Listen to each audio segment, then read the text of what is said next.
السلام علیکم ورحمۃ اللہ وبرکاتہ۔ میں ہوں آپ کے ساتھ مشتاق احمد اور آپ دیکھ رہے ہیں history of Muslim YouTube channel. آج کی ہماری ویڈیو کا موضوع ہے واقعہ ہاتھی والوں کا، یعنی ابرہہ کا واقعہ۔ واقعہ شروع کرنے سے پہلے حسب روایت جن دوستوں نے ابھی تک میرا channel history of Muslim YouTube channel subscribe نہیں کیا تو وہ سبسکرائب کے ساتھ ساتھ بیل کے آئیکن کو بھی دبا دیں تاکہ میری ہر آنے والی معلوماتی ویڈیو آپ تک پر وقت پہنچتی رہے۔ ابرہہ کا واقعہ، جس کو اللہ تبارک و تعالیٰ نے سورۃ فیل میں ارشاد فرمایا ہے، یہ واقعہ کچھ اس طرح ہے کہ یمن کے اندر ایک قبیلہ تھا حمیر۔ اس کا جو سردار تھا اس کا نام تھا ذو نواس۔ یہ عقیدے کے لحاظ سے مشرک تھا، یعنی کہ بت پرست تھا، بتوں کی پوجا کرتا تھا۔ تو اس نے اپنے علاقے میں جتنے بھی جو عیسائی مذہب کے لوگ تھے ان کو چن چن کر قتل کیا۔ تقریباً روایت میں آتا ہے، کتابوں میں لکھا ہوا ہے، تقریباً کوئی 20,000 کے قریب عیسائی لوگوں کو اس نے ذو نواس نے قتل کیا، اور اس میں سے ایک شخص بچ گیا جس کا نام تھا دوس سالبان۔ یہ شخص بچ کر سیدھا کیسر روم کے پاس گیا اور اس نے اپنی ساری فریاد بیان کی۔ کیسر روم جو عقیدے کے لحاظ سے عیسائی تھا، اس نے خط لکھا حبشہ کے جو بادشاہ تھا شاہ حبش کو کہ فوراً یمن میں ایک طاقتور فوج کے ساتھ اس بادشاہ ذو نواس کو شکست دی جائے، کیونکہ اس نے ہمارے مذہب کے لوگ جو تھے اس پر تشدد کیا ہے، ان کو قتل کیا ہے، اور ایک وہ ظالم جابر بادشاہ ہے۔ تو شاہ حبش نے، جو حبشہ کا بادشاہ تھا، اس نے اپنے 2 سرداروں کو بھیجا۔ ایک سردار کا نام تھا اریات اور دوسرے سردار کا نام تھا ابرہہ۔ یہ دونوں کے دونوں سردار ایک بہت بڑی فوج لے کر یمن میں گئے ہیں۔ تو دونوں فوجیں آمنے سامنے ہوئی، جو حمیر تھا بادشاہ ذو نواس، اور ادھر سے دونوں یہ سردار ابرہہ اور اریات، دونوں جب یہ فوجیں آمنے سامنے ہوئی نا، تو اس میں جو شاہ حبش نے فوج بھیجی تھی اس کو فتح ہوئی، جبکہ جو دوسری فوج تھی حمیر قبیلے کی، اس کو شکست ہوئی، اور اس میں ذو نواس بھاگا اپنی جان بچانے کے لیے۔ سامنے دریا تھا تو دریا میں وہ کود پڑا ہے، تو یہاں پر دریا کا جو بہاؤ تھا، پانی تھا، بڑا تیز چل رہا تھا، جس کی وجہ سے وہ وہیں دریا کے اندر ہی ہلاک ہو گیا۔ اب یمن کے اندر امن سکون قائم ہو گیا اور لوگ امن سے رہنا شروع ہو گئے۔ کچھ ہی عرصہ میں ان دونوں سرداروں کے اندر، اریات اور ابرہہ، ان دونوں سرداروں کے اندر پھوٹ پڑ گئی۔ وہ چاہتا تھا یمن کی سرداری مجھے ملے اریات، جبکہ ابرہہ یہ چاہتا تھا کہ یمن کی سرداری مجھے ملے۔ تو ایک مرتبہ ایسا ہوا کہ دونوں فوجیں آمنے سامنے ہوئی۔ جب دونوں فوجیں آمنے سامنے ہوئی تو ان دونوں نے مل بیٹھ کر، اریات اور ابرہہ، ان دونوں نے یہ فیصلہ کیا کہ بجائے ایک دوسرے یعنی کہ آپس میں فوج لڑوانے کے، آپس میں خود ہی مقابلہ کرتے ہیں۔ جو بچ جائے گا وہ یمن پر سرداری کرے گا، حکمرانی کرے گا۔ تو انہوں نے کہا ٹھیک ہے، دونوں آپس میں یہ طے کرتے ہیں۔ تو دونوں ایک میدان کے اندر، دونوں کی فوجیں سائڈ پر کھڑی تھی، اگر دونوں ایک میدان کے اندر لڑتے ہیں تو جو اریات تھا اس نے پہلا وار جو کیا تو وہ یہاں پر ابرہہ کے یہاں پر لگا اور سیدھا ناک کو کاٹتا ہوا جبڑے تک آ گیا، جو سیدھا زمین پر گرا ہے۔ تو ابرہہ کا ایک غلام یہاں پر اتودہ اتودا نام کا غلام یہاں پر کھڑا تھا، اس نے موقع پاتے ہی ایک وار سے اریات کی گردن اڑا دی، اور یہاں پر وہ ابرہا میدان کے اندر پڑا ہوا تھا، اس کو اٹھا کر لے کر گئے ہیں، تو اس کو مرہم کیا گیا، اور آہستہ آہستہ اس کے زخم ٹھیک ہو گئے اور سرداری اس کو یمن کی مل گئی۔ جب یہ بات حبشہ کے جو بادشاہ تھا شاہ حبش کو معلوم ہوئی تو اس نے قسم کھائی کہ میں تیرے شہر کو ضرور پامال کروں گا اور تیری چوٹی کاٹ کر لاؤں گا۔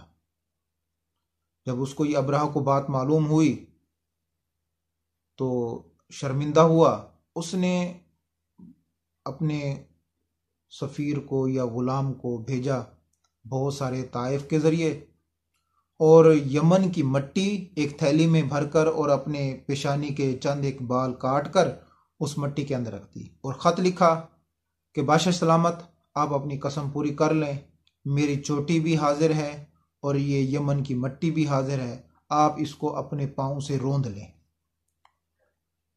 یہ جب واقعہ شاہ حبش کو کے پاس گیا ہے، مٹی اور جو چوٹی کے بال تھے، تو وہ بڑا خوش ہوا اور ہمیشہ کے لیے سرداری جو تھی وہ ابرہہ کے نام کر دی، اور ابرہہ نے خط میں یہ بھی لکھا تھا کہ میں آپ کے لیے ایک بہت بڑا گرجا گھر بھی بنا رہا ہوں۔ تو خیر، ابرہہ نے گرجا گھر بنانا شروع کر دیا۔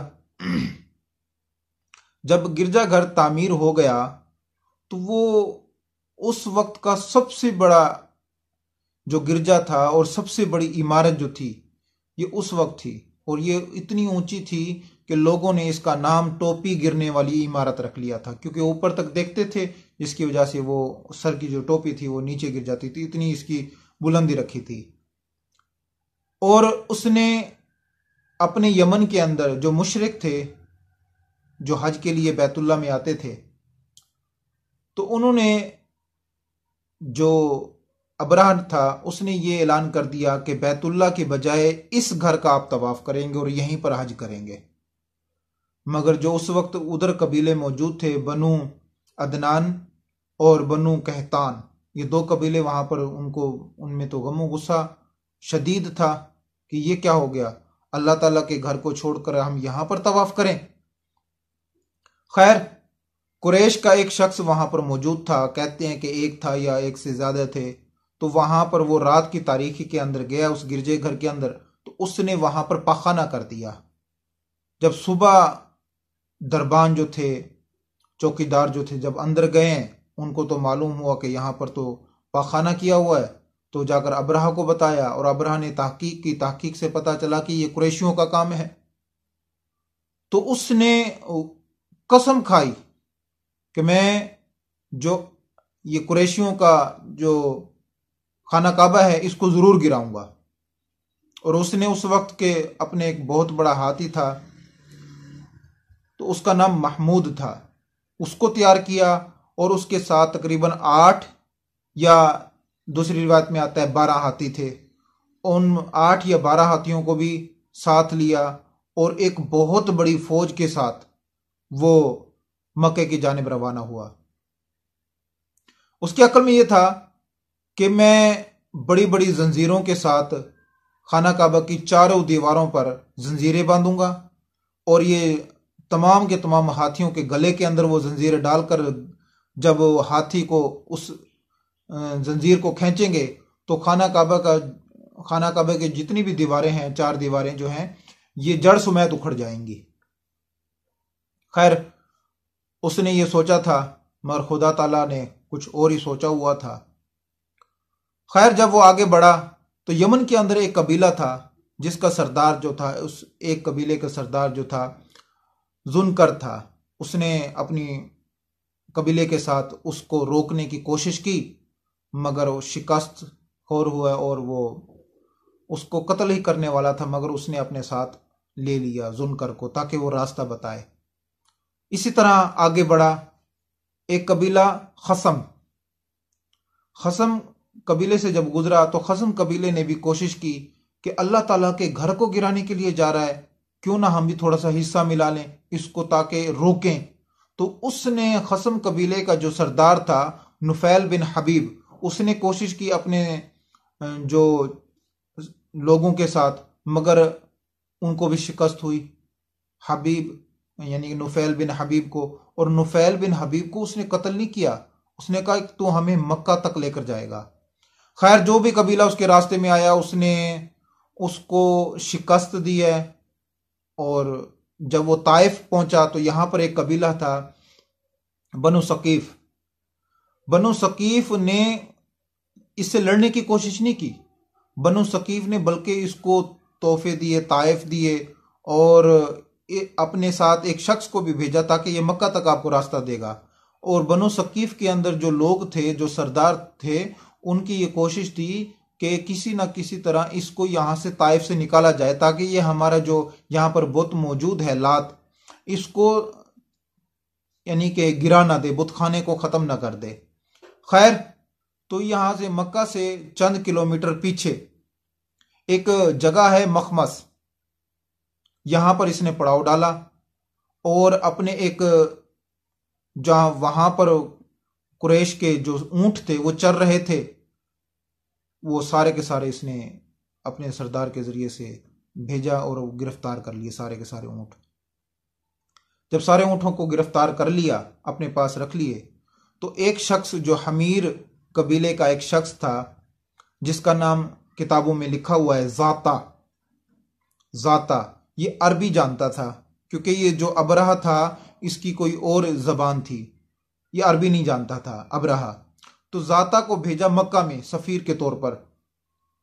تو اس نے کہا ابرہہ نے ذاتا کو کہ یہاں پر مکہ میں جاؤ، جو سب سے بڑا سردار ہے اس کو میرے پاس لے کر آؤ، اور اس کو بتا بھی دینا کہ ہمارا مکہ میں آنے کا مقصد کیا ہے، ہمارا آپ کے ساتھ لڑنے کا نہیں ہے، ہمارا صرف مقصد یہ ہے کہ اللہ تعالیٰ کے گھر کو یعنی خانہ خدا کو گرانا ہے، اور ہمارا کوئی مقصد نہیں ہے. تو خیر جب مکہ کے اندر ذاتا داخل ہوا ہے تو اس نے ابرہہ کے آنے کا مقصد بتایا ہے. تو عبد المطلب نے، جب وہ عبد المطلب کے پاس گیا تھا، عبد المطلب نے کہا بھئی ہمارے اندر تو لڑنے کی طاقت نہیں ہے، نہ ہی ہم لڑنا چاہتے ہیں، ابرہہ جس مقصد کے لیے آئے وہ اپنا مقصد پورا کرے. اور ذاتا نے کہا کہ ابرہہ آپ سے ملنا چاہتا ہے. تو وہ عبد المطلب گئے ہیں ابرہہ کے پاس. ابرہہ اپنے تخت پر یوں بیٹھا ہوا تھا، سامنے سے عبد المطلب کو آتے ہوئے دیکھا تو اس کے جاہ جلال کو دیکھ کر تخت سے نیچے اتر آیا. اس کے دل کے اندر ایک ہیبت سی، ہٹا کٹا نوجوان اور اونچا قد تھا عبد المطلب کا. اس کو دیکھتے ہی اس کے دل کے اندر تھوڑی سی ہیبت پیدا ہوئی، ڈر، خوف. تو عبد المطلب نیچے بیٹھا ہوتا، وہ بھی عبد المطلب کے ساتھ ہی ابرہہ نیچے بیٹھ گیا. تو ذاتا درمیان کے اندر بیٹھا ہوا تھا اور ابرہہ اپنی زبان میں بات کرتا، ذاتا اس کو عربی میں بتاتا، اور عبد المطلب جو ہے عربی میں بات کر کے ذاتا جو اس کو ابرہہ کو بتاتا.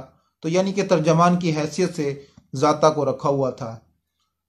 تو عبد المطلب نے جب بات کا آغاز کیا تو اس نے کہا بھئی ہم آپ سے لڑنا نہیں چاہتے، آپ جو مقصد کے لیے آیا کریں، مگر یہ دیکھیں کہ تو جس مقصد کے لیے ہے اللہ تعالیٰ کے گھر کو گرانے کے لیے، وہ تو جانے اور اللہ جانے. کیونکہ اللہ تبارک و تعالیٰ کے پیارے خلیل حضرت ابراہیم علیہ السلام کی یادگار ہے، اسے اللہ تبارک و تعالیٰ ختم ہونے نہیں دے گا اور نہ ہی مٹنے دے گا. تو مہربانی کر کے جو میرے اونٹ ہے وہ مجھے واپس کر دے. تو ابرہہ نے کہا کہ میں تو یہ آپ کی شکل و صورت دیکھ کر میں تو بڑا ڈر گیا تھا، مگر ایک ہی جملے کے اندر تو نے اپنی ساری کی ساری ہیبت ختم کر دی. کہ میں تو یہ چاہتا تھا کہ تو مجھ سے کہے گا کہ تو نہ لڑ اور نہ ہم سے یہ خانہ کعبہ کو گرا، مگر تو اپنے اونٹوں کو تجھے فکر پڑی ہوئی ہے. اس نے کہا دیکھو بھائی، اونٹوں کا مالک ہوں میں، اونٹ کیونکہ میرے ہیں تو میں اپنے اونٹوں کو بچانے کے لیے فکر مند ہوں، اور جو اللہ تعالیٰ کا گھر ہے تو اس کو گرانا چاہتا ہے تو اللہ تعالیٰ جانے اور تو جانے. تو خیر ابرہہ نے وہ جو 200 اونٹ پکڑے ہوئے تھے عبد المطلب کے وہ واپس کر دیے اور رات گزاری ہے. رات گزارنے کے بعد جو ہے صبح انہوں نے تیاری کی ہے تو نفیل بن حبیب یہاں پر موجود تھا قید. تو اس نے محمود جو ہاتھی سب سے بڑا تھا اس وقت، محمود کے کان میں یہ کہتا گیا کہ یہ دیکھ، یہ اللہ تعالیٰ کا گھر گرانے کے لیے تو جا رہا ہے، اگر یہاں پر اللہ تعالیٰ کا عذاب نازل ہوا تو سب سے پہلے تجھ پر نازل ہوگا، کیونکہ سب سے آگے تو ہوگا. یہ کہہ کر وہ چھپ چھپاتے ہوئے ایک پہاڑی پر جا کر چڑھ گیا. اور عبد المطلب نے صبح ہوتے ہی مکہ کے اندر یہ اعلان کر دیا کہ تمام کے تمام مکہ والے اس مکہ کو چھوڑ کر آس پاس کی پہاڑیوں کے اندر پناہ گزیر ہو جائیں، اور چند لوگوں کو لے کر وہ خانہ کعبہ میں آیا ہے اور اللہ تعالیٰ کے گھر کے جو دروازہ ہے اس کا کنڈا پکڑ کر رو رو کر گڑ گڑا کر اللہ تعالیٰ سے دعا کی ہے. اور جتنے بھی لوگ تھے وہ سارے کے سارے دعا بھی مانگ رہے تھے. تو اللہ تبارک و تعالیٰ نے عبد المطلب کی دعا کو قبول فرمایا. اور جب وہ تیاری کر کے روانہ ہونے والے تھے، مگر جو محمود تھا ہاتھی، اس کو بار بار اٹھانے کی کوشش کی، مگر محمود اپنی جگہ سے نہ ہلا. وہ پیچھے کی جانب کرتے تو پیچھے چلنا شروع کر دیتا، شام کی جانب کرتے تو شام کی جانب چلنا شروع کر دیتا، جب آگے کی جانب کرتے تو محمود آگے نہ ہوتا. تو خیر، تو انہوں نے دوسرے ہاتھیوں کے ذریعے سے اس کو اٹھانے کی کوشش کی، مگر وہ نہ اٹھا. تو انہوں نے کہا کہ اس ہاتھی کو یہیں پر چھوڑ دیتے ہیں، آگے کرتے ہیں دوسرے ہاتھیوں کے ذریعے سے. ابھی وہ آگے ہی بڑھنے والے تھے کہ آسمان سے اللہ تبارک و تعالیٰ نے پرندوں کے گول بھیجے.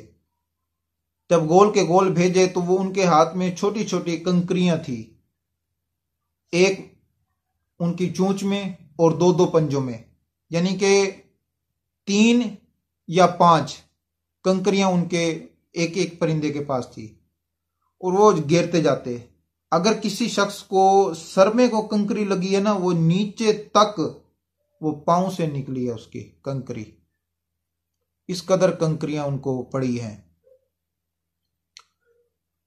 تو سارے کے سارے ہاتھی، سارے کے سارے لوگ جو ہیں تتر بتر ہو گئے، اور لوگ جو اس وقت نفیل نفیل نفیل کہنے لگے، کیونکہ یہ نفیل جو ہے ان کو راستہ دکھانے والا تھا، اور وہ چاہتے تھے کہ نفیل ہمیں مل جائے، واپس پیچھے بھاگنے کا راستہ ہمیں بتا دے. مگر نفیل کہاں ملنے والا تھا، وہ تو پہلے ہی ایک چھپا ہوا تھا پہاڑی میں. تو خیر، سارے جب لشکر تتر بتر ہو گیا تو ابرہا نے بھی بھاگنے کی کوشش کی، تو اس کو بھی روایت میں ہے کہ اس کو ایک کنکر لگی ہے، تو وہ وہاں سے بھاگا ہے، وہ وہاں پر مرا نہیں ہے. اللہ تبارک و تعالیٰ نے اس کو ایسا عبرت کا مقام اس کو دینا تھا، تو وہ وہاں سے مکہ سے بھاگا. بھاگتے بھاگتے جو قبیلہ بھی اس نے، جس قبیلے کے ساتھ بھی اس نے برا سلوک کیا تھا، وہ قبیلہ اس کو دیکھ رہا تھا وہ کس طرح بھاگ رہا ہے. وہ بھاگتا جاتا، اس کے گوشت جو تھا اس کی انگلیاں گر گئی، گوشت گر گیا، ہاتھ گر گیا. تو وہ قبیلہ خصم جو نفیل بن حبیب کا قبیلہ تھا، اس قبیلے کے ایک جو جگہ تھی صنع، اس صنع جگہ پر پہنچا ہے، تو اس کا یہ جو کلیجہ تھا وہ پھٹ گیا ہے. اس کا کلیجہ جب زور سے پھٹا ہے وہ وہیں پر جا کر مر گیا. تو اللہ تبارک و تعالیٰ کے گھر کو گرانا کوئی آسان کام نہ تھا. تو آج بھی جو لوگ عمرہ کے لیے جاتے ہیں، حج کے لیے جاتے ہیں، تو ان کو معلوم ہوگا کہ وہاں پر آج بھی جو خانہ کعبہ ہے اس کا طواف پرندے بھی کرتے ہیں. تو وہ یہ بتا رہے ہیں کہ یہ اللہ تبارک و تعالیٰ کے گھر کی حفاظت اللہ تبارک و تعالیٰ خود جانتے ہیں.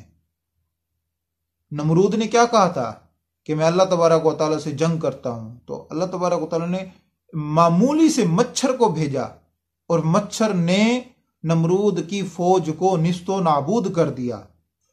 ابرہا آیا ہاتھیوں کے ساتھ، تو اللہ تبارک و تعالیٰ نے کنکریوں کو بھیجا. تو ہم تمام جو مسلمان ہیں، ہمارا عقیدہ ہے کہ حضور اقدس صلی اللہ علیہ وسلم جو ہیں یہ آخری نبی ہے، اور حضور اقدس صلی اللہ علیہ وسلم کے لیے سارا کا سارا جہاں جو ہے سجایا گیا ہے. تو ہم کوشش کریں کہ حضور اقدس صلی اللہ علیہ وسلم کی سنت پر خود بھی چلیں اور دوسروں کو بھی حضور اقدس صلی اللہ علیہ وسلم کی تعلیمات سے آگاہ کرے۔ تو انشاءاللہ ملتے ہیں اگلی ویڈیو تک، تو اجازت دیجیے۔ السلام علیکم ورحمۃ اللہ وبرکاتہ۔